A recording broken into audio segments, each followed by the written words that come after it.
Welcome to Inside New Albany Football with Coach Cody Stubblefield. I'm Jody Walls. I'm Brady Brock. We're with Gumtree Mortgage here in New Albany over on Starling Avenue. We specialize in home financing needs, whether it's a purchase, a refinance, or a new construction. And we're super passionate about trying to help you find the home of your dreams, help you get it financed, just like this one right here. Go Dogs. Go Dogs.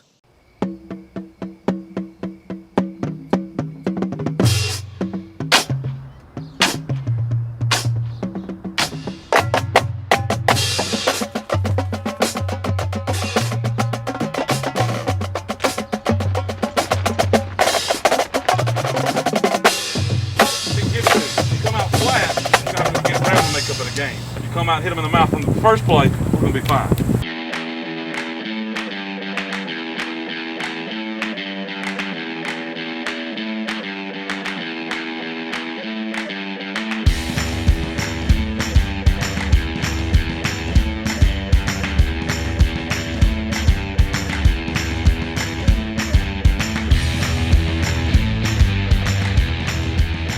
Well, hello and welcome to Week 6 of Inside New Albany High School Football with Coach Cody Stubblefield.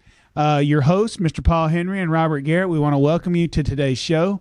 Coach, congratulations on being 4-1. But before we get to this week's show, let's talk about our site sponsor, Wally Morgan State Farm, and also our show sponsor. This is Gumtree Mortgage. It's Jody Walls, Brady Brock. Both those groups, they do a tremendous job for us. Wally supported us for a long time now. Can't do anything without some of their help, and we greatly appreciate that. Yeah, so thanks so much to the sponsors. To get started, let's do this. Let's talk about last week's game. I know that we skipped a week in the coaches show, but since then we've played Boonville, we've played Corinth, beat them both. Talk about the Corinth game, and I know that it was kind of a tale of offense and defense. 1 week offense did well, 1 week defense did well. Yeah, we put 60-something points on the board 1 week, and defense came to play last week, right? Against Boonville, it was a high-scoring game on both sides, scored 60. And then this past week against Corinth, we won 17-7, so defense really, really played outstanding. Coach Hammond, Coach Murphy, Coach Ward, Coach Sanks do a tremendous job week in and week out. Those guys gave great effort. Jarrell Bowl and, still leads their team in tackles, did a tremendous job. Montavio Sullivan still anchors that defensive front. Some guys did a really, really good job. And then, like I said, the week before, offensively, we gave up 40 points. But offensively, we scored 60. So really excited about seeing both sides of the ball doing well at times and being able to lean on the other side to, come up with a way, find a way to still win a football game. Yeah, often every week it's about matchups. And so you may have 1 week where your offense matches up well against their defense, or another week where their defense matches up well against your offense. So you can see a game where you score 60 and the next week you score 17. But what I will say is it's nice that we were in a close game and we came out on top. Yeah, effort is something we've talked about with these guys a lot, that they've shown great effort. They play hard week in and week out, and we saw that again on Friday night. Defensively, Corinth did some different things to them. They had a big back they put back there and did some wildcat-type stuff with number 14, who's committed to go to Southern Miss, really good athlete. We just kept wearing them out over and over. We bent a little bit, didn't break, gave up a turnover, defense held. So a really, really strong performance from our defense. Our kicking game has continued to play strong. We're still perfect from field goals and extra points. We're doing a good job with multiple people punting the ball. So it's been solid. We got to continue to do that because, different weeks, like you said, different teams, different players have the opportunities to step up. But the big thing is when it's your opportunity, when your number's called, try to find a way to make the play. Put your team in the best situation. We're going to eventually run into one that's going to be real close, right? And when you can put a kicker out there that can make a field goal or put that extra point, that's huge, right? Yeah, early we scored pretty quick against Corinth, but then one of the next possessions we kicked a field goal, and then they answered with a touchdown, so we were still up by that field goal. So that Friday night it was a huge. Grayson Alexander, one of our 13-year-old 8th graders, came in. I think it was a 28-yard field goal. I think it would have been good from 40. It was a great kick. I think Witt ran out there first, but we've been talking all season about Grayson kicking some of those shorter ones and Witt being our long-range guy. They swapped it up. I don't think anybody was more excited than Witt for him, though. They're doing a great job together collectively as a special teams unit. But man, they're doing phenomenal. So we're excited about what Witt's doing, but we're also excited about what Grayson's doing. He's doing a great job. Yeah, I think it also speaks to your confidence level in both your kickers that in a close game like that, you will run an 8th grader out there. And like you said, it would have been good from 40 yards. Well, I think another thing last week, didn't we have one of our backs go down early in the game, and then we, kind of the workload went all to Keelan, didn't it? Yeah, and Keelan Simpson, the guy that plays offense and defense, did a good job for us. Cody Atkinson, the first series, took a helmet kind of to the knee, couldn't really get going to go back in the game. So Keelan stepped up, calling the game at the point of playing. Didn't really feel like we had ran the ball as well as we actually did. Go back and look at some stats after watching some of the film. We still ran the ball effectively, and Keelan did a good job. The offensive line did a good job. Corinth was blitzing, bringing a lot of different pressures. I think that was their game plan going into it, to not give us very much time back there, make us do something quick. And so it was a challenge for us. But I think our best run was inside zone where the linemen just, they got a rule and they stepped up and did a good job. And we had some pretty good success on zone and power out of a run game. Well, listen to Kurt Saw on the radio. He has done all they can to jinx those kickers, and they're not paying attention. Every time they get up there, they say, well, he's 12 for 12 for the year. Well, you're going to jinx him, and then he nails the field goal. Wow. So it's cool to kind of that people are noticing the kicking game as good as it is. Well, they're doing a great job. I mean, like I said, anytime NFL guys week in and week out miss extra points. Now they're backed up a little bit, but they do. College kickers week in and week out miss extra points, miss field goals. Right now, these guys are perfect. So I mean, it's hard to get better than perfect, but above that, they're bringing so much more to the table. Witt's, he's able to punt the ball for us. He's kicking off for us. Grayson has some really good special teams onside kick stuff that he does, and just. What we call Grayson, I think Coach Hammond coined the phrase Grayson Golden Toe Alexander, and he can literally just do what he wants to with that football. Both of them play soccer, both of them have that background, but he does a great job looking like he's going to kick it left and can kick off to the right, or looking like he's going to kick right and boot it off to the left. So some really, really talented young men, and both of them, we tell them every day, they're a huge part of the success we're having, and Grayson's a huge part of the future for sure. So 10 games in the season? Is that the total? How many games in the total season? 10 regular season games. And we're 5 way, so we're basically halfway. We're halfway. We've completed our non-division schedule. We're 4-1, and now we're entering division play. We talk about all the time about there being 3 seasons within a football season: non-division, division play, and then playoffs. So, one of those is done. Now we get to start getting into the division play, which is ultimately what really matters. And so, tell me about this coming week's opponent, Pontotoc. We were there last year. I think we lost 14-13. Is that right? Yep. Missed extra point. Missed an extra point and a field goal. And other plays obviously went along with that, but just couldn't quite make the play when we needed to. Their quarterback came out. They threw up a Hail Mary that just couldn't make a play on it. Their guy did. Number 13, Townsend, who's a great player for them still. Made a play on it, and that ended up being the difference in the game. Well, I bet nobody here would rather see us beat Pontotoc than Mr. Henry here. Yeah, I just remember the game being a real close game. We get two good ball clubs, right? And then it come down to 1 or 2 plays, and we just didn't make the plays, and they tended to make the plays last year, right? Well, we're very familiar with Pontotoc. We know we know the coaches, know a lot of the players. They know a lot of us. Jeff Carter, who's the head coach, does a tremendous job. Jeff's a great football coach. Coached me at ICC, coached Colin at Northeast. Very familiar with him. Mickey Mapp, Corey Armstrong. Corey actually coached me in high school. So Zach Mackins played with me in high school. So very familiar with those guys. Really good guys, do a good job. Through the last 5 years, so we played 4 times since we've been here. The first game they got us, it wasn't close. They just wore us out. But 2 of the last 3, 2 of them went to overtime, and then 1 of them was decided by 1 point. So very, very close games recently. We know that they're going to bring their best to the table. They do a good job, and we got to be ready for them. If I remember right, the last time we hosted them, didn't we win Yeah, we won in overtime. Yep. So, like I said, the last 3 years, 2 were overtime, 1 was decided by a point. Well, tell us a little bit about their offense and their defense. I know that their offense last year, it seemed like, if I remember right, they had a quarterback come in, throw it pretty well, but then maybe got hurt during the game? Well, 6 was their starter last year. That's Corey Armstrong's son. Does a good job for him. Big kid. 6'1", 6'2", 250 pounds, thick kid. Got a really strong arm. He got hurt against us last year. That's what I thought. And Townsend, they moved an athlete back there. And like I said, made some really good plays, but his best play was just throwing up the ball on a fade route, and they came down with it. So what about this year? This year, Six is back. He's a quarterback. Armstrong's a senior. They've gone to more of a air raid style offense where they're trying to throw the ball more, basically due to what they've got at quarterback. 13's their top receiver. Townsend, like I said, both those guys are seniors. It's a lot of things that we're very familiar with because we do a lot of them, of just plays where they're trying to find grass, trying to find space and get the ball out quick.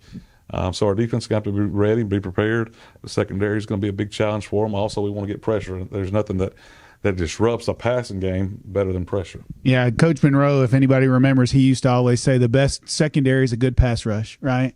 But what I wonder as we watched the game against Boonville had what I thought was a really effective quarterback. He really threw the ball well, and that was a good matchup. Boonville it favored Boonville. I felt like. Do you feel a little bit like it's going to be similar, that they're going to throw it enough like Boonville did that it could give us some trouble in the secondary? Well, I think they're certainly capable. Like I said, they're a good football team. Hopefully we're going to play a little bit lower. Our DBs are going to be a little bit more aggressive this week. Like I said, we can't allow him just to sit back there. We've got to get pressure with those three down D linemen, and then if we need to bring a fourth or a fifth, I know Coach Hammond's going to be prepared to do that. So, it's going to be a good challenge. But again, our guys are very familiar with what they do offensively because a lot of it is some of the same things. Same stuff we do.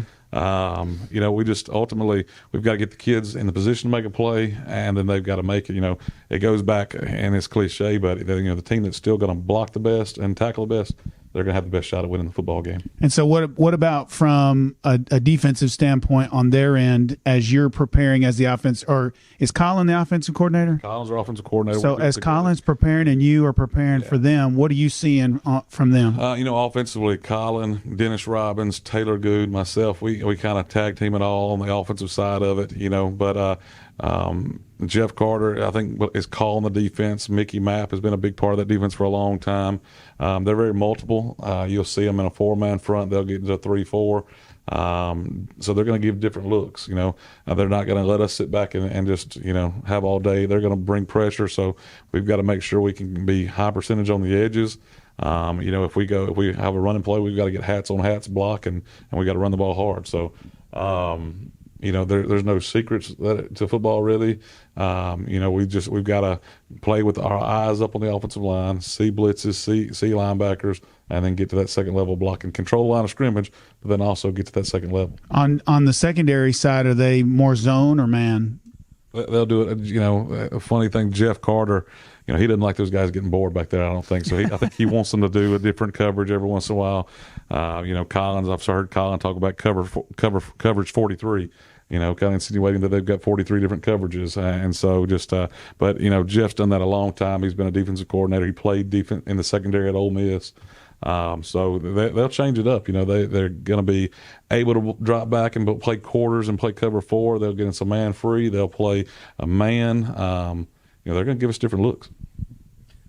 Now we're hearing Townsend's their main back though, right? This year, the receiver. He plays mostly receiver. I think I'm sure they put him in the backfield some, but he's a wide out. Okay, so he'll be what number is he? 13. Number 13 be one of the main players to watch. Yeah, 13. You're going to see 13. You're going to see one's another really good young player out wide for him, and then 21, 3. You'll see in the backfield. I think there's one more that we've seen back there also. So, they're a good, solid football team. They play a tough schedule. I know they got beat by Grenada, which is a phenomenal, 6A program. Trying to think who else. But week in, year out, you got to be ready to play. They're good. They're good every year. So is this the last game in September? Last game in September. So 7:30 start. Still set for 7:30. And so this will be the last 7:30 start. So next week after we play Pontotoc, who have we got? Next week's Ripley. So the Ripley game will be a 7:00 kick. We'll go to Ripley and it'll bump back to 7:00. Gotcha. Well, Mr. Henry, any other questions about Pontotoc? I guess one thing is we're 5 games in, right? Yeah. freshman quarterback. He's kind of getting his wheels under him, pretty good. And, and talking about us, I think, like I said, Friday it started with the defense, and I'll get to Braden in a second. But defensively, we've got to fly around. We've got to make sure we're gap responsible and know our assignments. We spend a lot of time, Coach Hammond spends a lot of time on alignment assignment football week in and week out. What's the formation? What do they do out of that formation? What's the percentage pass? The kids get all that in a scouting report. We should be calling plays out. We rep it so much based on formation, based on tendency. And then after they get aligned and assigned, then it's making the play. It's tackling well. It's covering well. I think defensively, the flying around's been there all year. I think you're going to start seeing us tackle better, cover better. I'm anticipating those guys only getting better as the season goes on. Offensively, like you talked about, Braden is doing a tremendous job for us, but done a good job all year. I think he's only getting better with time. He's had 5 varsity football games that he's been a part of this year. So going into 6, so he's getting more and more comfortable. We've had some injuries. Our offensive line is shaking up a little bit. Ethan Cathy's one of our best offensive linemen. He's out. We'll miss the rest of the year, so that's very unfortunate. Yeah, I hated to hear that about Ethan. Yeah, he's a really good player for us. Fortunately, he is a junior, so we'll get him back next year. Hopefully he recovers well and can come back strong. But that's shuffled, so they shuffled up the line. So we've got some young guys that are going to have to step up. We've shuffled Matthew Harris out. Jackson Howard has come in, a ninth grader. It's difficult to play any position, I think, as a ninth grader. I think it may be even harder to play as an offensive defensive lineman when you're in there banging around with guys that are 3 and 4 years older than us. But Jackson, we got a lot of confidence in him. We expect him to play well. So, I think it all starts up there. We've got to give Braden, the receivers, the running back, holes or time to do what they need to do. And then I think we've got some skilled guys that if we can get the ball to them in a little bit of space, they do a tremendous job. Caleb Shumpert had close to 100 yards receiving the other night. Caught a big ball on fade going down the sideline to get us in and kind of get that last drive established where we ended up scoring. So, him, Caleb Shaw, Caleb can score from any spot on the field. He's got to definitely get touches. Then our back duo with Cody Atkinson, Keelan Simpson, those guys do a good job too. So, just think it all starts up front on offense, and then those skill guys, just get them time and put them in the position to make a play. Will the running back that got injured at Corinth be back this week? He hasn't practiced. We've been evaluating. He's been getting some therapy. He's feeling better, so it's going to kind of be a game time decision. We hope that Cody's ready to roll and go, but if he's not, we've got Keelan. We've also got a young man named Zion Robinson. That's a sophomore that's you've seen a little bit that we've got some confidence in as well. So that's what you'll see if he's not, but hopefully he'll be back with us. Well, Coach, thanks so much. Good luck in the second half of the season. We hope everyone that's out there can come and check out the game. We'll be at New Albany this week. We want to apologize about the technical difficulties last week at Corinth. When we live stream these games, they're live streamed using a hotspot on the phone. Get there, the hotspot's working, then everybody shows up in the bleachers, and they're sucking up all the internet in the bleachers, and so there wasn't enough to broadcast the game. But we want to invite everyone to come in person, and if you can't, it'll be online this week on YouTube. You can catch it on the New Albany School District's YouTube page. Anything you want to say about that before we go? Yeah, just Chris Russell, the journalism class, the guys at the WNAU radio. It's a big production every week. They do a great job. Like I said, had them malfunction this past week, but I know they'll be ready to go this week. And if you can't make it to the game, which we hope everybody's there, I think they've got some tailgating going on before and some different things on the practice field. So, if you can't make it out, certainly chime in and tune in and watch it on the live stream. Yeah, it's supposed to be beautiful weather, I think, too. Forecast. I like cooling off. Right, football weather. We need everybody out to Kitchens Field to pack the house. That's it. So thanks so much for joining. We also want to thank our site sponsor, Wally Morgan State Farm, and our show sponsor, Gumtree Mortgage, Jody Wallace, Brady Brock. Yeah, we really appreciate our sponsors, and we hope you enjoyed the show, and we'll see you next week. Wally Morgan State Farm is proud to host Coach Cody Stubblefield's New Albany Bulldog pregame show. At Wally Morgan State Farm, family is important to us. We think of ourselves as a family and our community as a family, and nothing is more important than nurturing the youth in our community. We are super proud of Coach Stubblefield and all the work he's done for Bulldog football, and we are super excited to support him and the entire team and see what they do this season. Go Dogs!